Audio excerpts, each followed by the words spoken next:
जी हरिओम, जोधपुर से। जी जी सब लोग आपस में विचार करें। गुरु पूर्णिमा का पर्व है कल। भगवान वेद व्यास जी का अवतार हुआ था।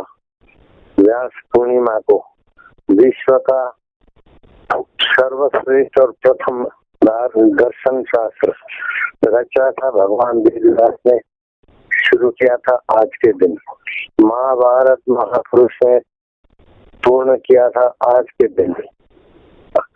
जिस महापुरुष ने मनुष्य जाति का परम उद्धार किया, उनके स्मृति में व्यास पूर्णिमा मनाई जाती है।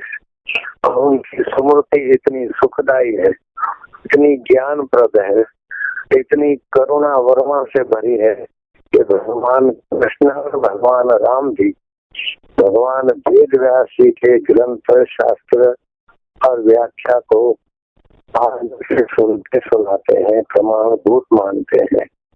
ऐसे व्यास पूर्णिमा का पर्व वर्ष भर की पूर्णिमा मनाने का पुण्य तो देता है, लेकिन मनुष्य को ऐसी ऊंची समझ देता है कि भाई तुम कितना भी बाहर का करो और सोने की लंका भी बना लो बेटे, लेकिन तुम्हारी वासना निवृत्त होकर आत्मा में विश्रांति नहीं पाई।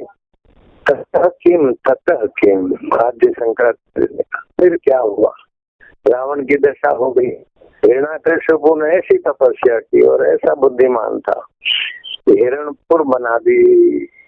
हिरण्याकश्यपु का नाम था, सोना सोने का नगर बना दिया। अंत में उसमें उलझा और प्रहलाद उनके घर जन्मा।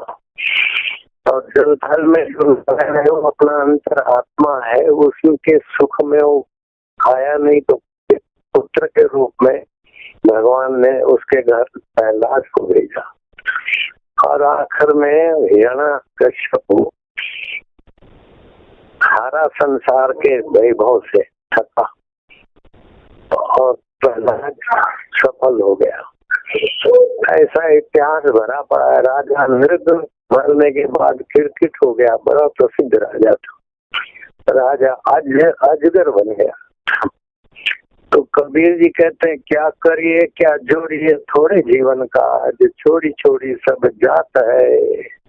देह गेह धन राज, शरीर छोड़ना है, घर छोड़ना है, धन छोड़ना है, राज छोड़ना है।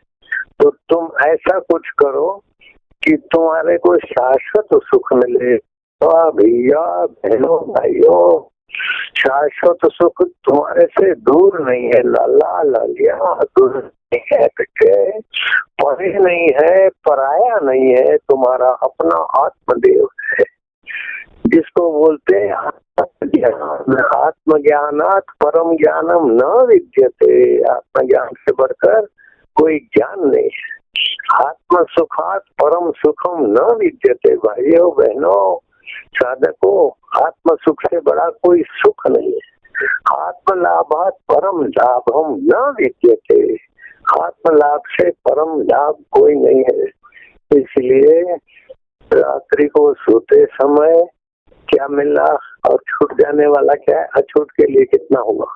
और फिर रात को तो मैं अछूट का हूँ, क्योंकि जीवात्मा परमात्मा का सनातन अंश है।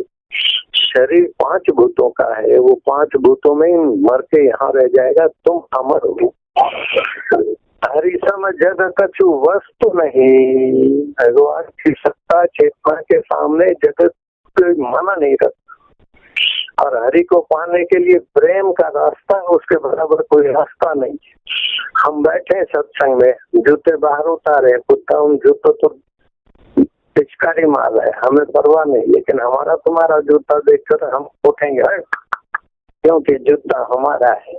जूता हमारा होने से प्यारा हो गया तो भैया वो मेरा प्यारा तो तुम्हारा था, है और रहेगा। उसको अपना मानकर उसमें विश्रांति पाओ, उसको अपना जानकर उससे बातें करो, उसका अपना जानकर उसको खोजो। तुम्हारे साथ ही रहता है, तुम्हारे मन को वो ही जानता है, तुम्हारी बुद्धि को वो ही जानता है। तुम्हारे दुख को सुख को तुम टिका नहीं सकते।